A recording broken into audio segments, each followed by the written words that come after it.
یہ بہت ہی پرانی بات ہے۔ ایک جگہ ایک شخص رہتا تھا جو نہ تو امیر تھا اور نہ غریب۔ اس کے 3 بیٹے تھے جو انتہائی خوبصورت اور شاندار جوان تھے۔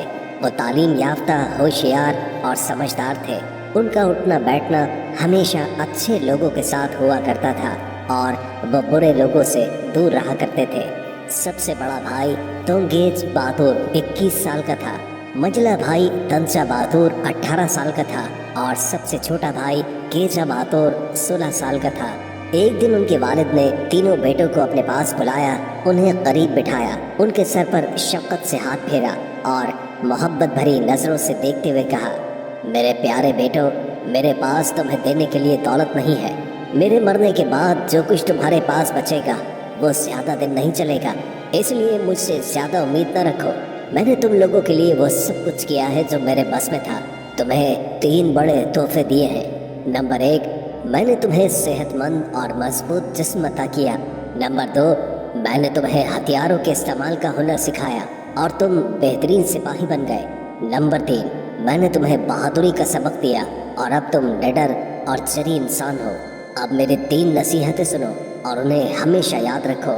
ہمیشہ ایماندار رہو، اس سے تم زندگی میں پریشانی سے بچو گے۔ فضول شور و غل نہ کرو، اس سے تمہیں شرمندگی اٹھانی پڑے گی۔ محنت کو اپنا شعار بنا لو، اس سے تم خوشحال اور پرسکون زندگی گزارو گے۔ باقی معاملات تم خود سنبھالنا۔ میں نے تمہارے لیے 3 گھوڑے تیار کیے ہیں، ایک کالا، ایک بھورا اور ایک خاکی رنگ کا۔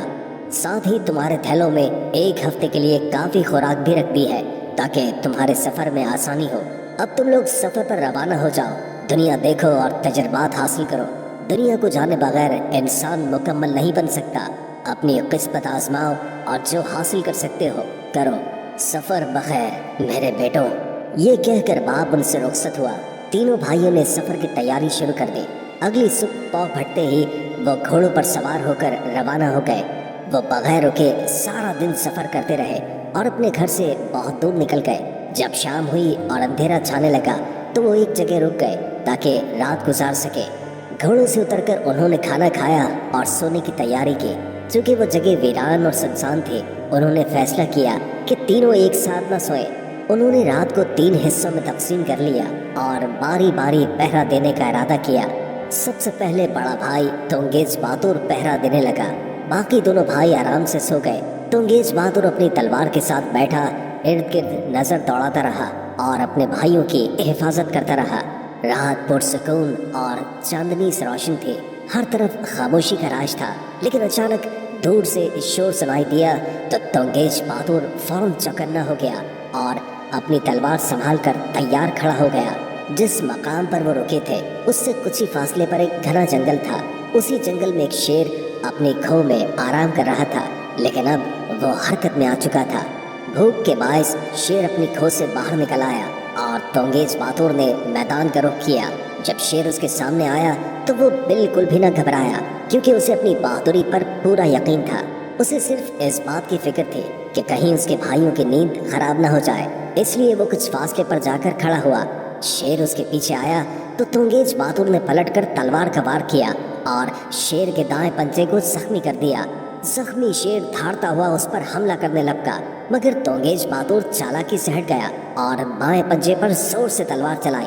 شیر نے دوبارہ اپنی طاقت سے حملہ کیا، لیکن تونگیج بہادر نے موقع پا کر اس کے سر پر وار کر دیا، جس سے شیر وہیں ڈھیر ہو گیا اور مر گیا۔ شیر کو مارنے کے بعد تونگیج بہادر نے اس کی کھال سے پٹا کاٹا اور اپنی کمر کے گرد باندھ لیا۔ وہ واپس اپنے بھائیوں کے پاس آیا اور ایسے بیٹھ گیا جیسے کچھ ہوا ہی نہ ہو۔ تھوڑی ہی دیر کے بعد اس کا پہرا ختم ہوا اور وہ آرام کرنے لیٹ گیا۔ اب تونسا بہادر نے پہرا دینا شروع کیا اور اس کا وقت بھی سکون سے گزر گیا۔ آخر میں گیجا بہادر نے پہرا دیا، لیکن اس کے دوران بھی کوئی مسئلہ نہ ہوا۔ یوں پہلی رات خیریت کے ساتھ گزر گئی۔ صبح کے وقت تینوں بھائی گھوڑوں پر سوار ہو کر اپنے سفر پر روانہ ہو گئے۔ وہ دیر تک چلتے رہے اور ایک لمبا سفر طے کیا۔ شام کے وقت وہ ایک پہاڑ کے قریب پہنچے جہاں ایک بڑا درخت اور اس کے نیچے چشمہ بہہ رہا تھا۔ انہوں نے طے کیا کہ وہ رات یہیں گزاریں گے۔ چشمے کے پاس ایک غار تھا جس میں سانپوں کا بادشاہ ازدر سلطان رہتا تھا، مگر بھائیوں کو اس کے بارے میں کچھ بھی معلوم نہ تھا۔ انہوں نے پہلے اپنے گھوڑوں کو پانی پلایا پھر درخت سے باندھ کر ان کی صفائی اور مالش کی اور چارہ ڈال کر خود کھانے بیٹھ گئے۔ کھانے کے بعد انہوں نے فیصلہ کیا کہ پچھلی رات کی طرح آج بھی باری باری پہرا دیں گے۔ اس طرح مجلا اور چھوٹا بھائی سو گئے اور پہرا دینے کی ذمہ داری تونگیج بہادر نے سنبھال لی۔ بڑے بھائی تونگیج بہادر نے پہرا دینا شروع کیا، لیکن اس کی باری میں کوئی خاص واقعہ پیش نہیں آیا۔ پھر مجلے بھائی تنچا بہادر کی باری آئی۔ چاندنی رات تھی، ہر طرف خاموشی اور سکون تھا۔ اچانک ایک شور نے خاموشی کو توڑ دیا۔ کچھ دیر کے بعد ایک غار سے آذر سلطان سانپوں کا بادشاہ نمودار ہوا۔ وہ اپنا لمبا سر بلند کیے اپنے بھاری جسم کو گھسیٹتا اور غسیل انداز میں سانس لیتا ہوا چشمے کی طرف بڑھ رہا تھا۔ تونچا بہادر نے بالکل بھی خوف کا مظاہرہ نہیں کیا۔ اس نے سوچا کہ بھائیوں کی نیند خراب نہ ہو، اس لیے وہ چپکے سے چشمے کے پار ایک کھلے میدان کی طرف دوڑ گیا۔ سانپ نے انسان کی بو محسوس کرتے ہی اس کا پیچھا شروع کر دیا۔ کچھ فاصلے پر پہنچ کر تنچا بہادر رک گیا اور اپنی تلوار سے سانپ کی دم پر زوردار وار کیا۔ اس کی وار سے سانپ زمین پر تڑپنے لگا، لیکن تنچا بہادر نے موقع ضائع کیے بغیر اس کی پیٹھ پر ایک اور وار کیا، جس سے سانپ شدید زخمی ہو گیا۔ تیسرے وار میں اس نے سانپ کو مار ڈالا۔ اس کے بعد تنچا بہادر نے سانپ کی کھال کا ایک ٹکڑا کاٹ کر اپنی کمر کے گرد باندھ لیا اور واپس اپنی جگہ پر آ کر ایسے بیٹھ گیا جیسے کچھ ہوا ہی نہ ہو۔ جب اس کی پہرےداری ختم ہوئی تو چھوٹے بھائی کینجا بہادر کی باری آئی۔ اس کی باری بھی سکون سے گزری اور اس طرح دوسری رات کا اختتام ہوا۔ صبح کے وقت تینوں بھائی گھوڑے پر سوار ہو کر ایک بار پھر اپنی منزل کی طرف روانہ ہو گئے۔ وہ دن بھر چلتے رہے، پہاڑوں اور ویرانوں سے گزرے، اور جب شام ہونے لگی تو ایک ٹیلے کے پاس پہنچے۔ انہوں نے رات وہیں گزارنے کا فیصلہ کیا۔ رات اندھیری تھی کیونکہ آسمان پر بادل چھائے ہوئے تھے۔ انہوں نے روشنی کے لیے آگ جلا لی۔ کھانا کھانے کے بعد دونوں بھائی سو گئے اور سب سے بڑے بھائی نے پہرا دینا شروع کیا۔ پھر مجلے بھائی نے پہرا دیا اور آخر میں کینجا بہادر کی باری آئی۔ کینجا بہادر چوکنا بیٹھا تھا۔ اندھیرا اتنا گہرا تھا کہ کچھ بھی دکھائی نہیں دے رہا تھا، لیکن وہ کان کھولے سنتا رہا۔ کبھی کبھار وہ آنکھیں کھول کر چاروں طرف دیکھتا اور پھر بند کر لیتا۔ ایک مرتبہ جب اس نے آنکھیں کھولی تو دیکھا کہ آگ بجھ چکی ہے۔ یہ دیکھ کر اسے لگا کہ آگ دوبارہ جلانی چاہیے۔ اس نے ارد گرد نظر دوڑائی، لیکن روشنی کہیں نظر نہیں آئی۔ اچانک اس کی نظر دور کسی چراغ پر پڑی جو دھیمی روشنی دے رہا تھا۔ وہ فوراً گھوڑے پر سوار ہوا اور چراغ کی جانب روانہ ہو گیا۔ وہ بہت دیر تک چلتا رہا اور آخرکار ایک اکیلے مکان تک پہنچا۔ وہ گھوڑے سے اترا اور آہستہ آہستہ پنجوں کے بل چلتا ہوا کھڑکی کے قریب گیا۔ اندر جھانک کر دیکھا تو کمرے میں روشنی تھی۔ کمرے کے بیچ میں ایک چولہے پر دیگچی میں کھانا پک رہا تھا اور اس کے گرد کوئی 20 آدمی بیٹھے آپس میں باتیں کر رہے تھے۔ ان سب کے چہرے خوفناک تھے اور آنکھیں عجیب طرح سے پھٹی ہوئی تھی۔ ایسا لگ رہا تھا جیسے یہ لوگ کوئی سازش کر رہے ہو۔ یہ تو ڈاکوؤں کا اڈا معلوم ہوتا ہے، کینجا بہادر نے دل میں سوچا۔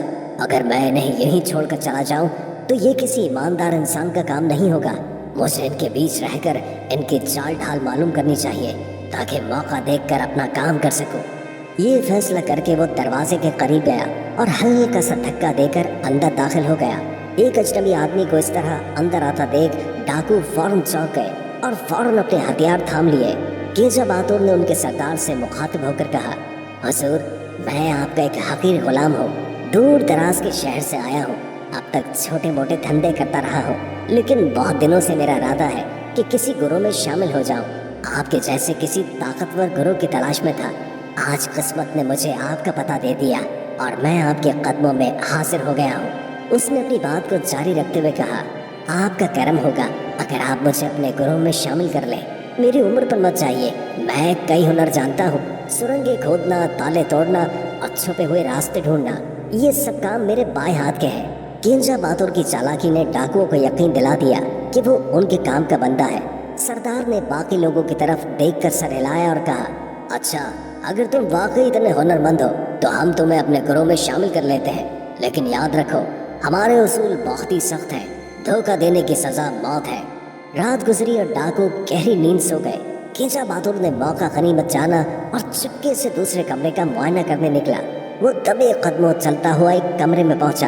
یہ کمرہ پہلے کمرے سے زیادہ سجا ہوا تھا۔ دیواروں پر قیمتی قالین اور زیورات لٹکے ہوئے تھے اور کمرے کے وسط میں